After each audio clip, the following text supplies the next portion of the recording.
Mga girls, makinig kayong mabuti. Kapag ang partner, jowa o asawa mo ay walang ibang hilig kundi sa motor, napakaswerte mo. Alam mo kung bakit?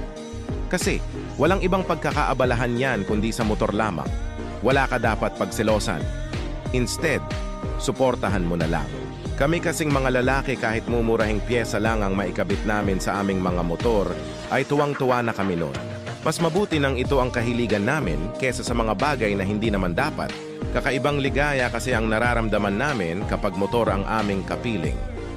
Hindi din naman kami nakakalimot sa mga responsibilidad namin sa inyo.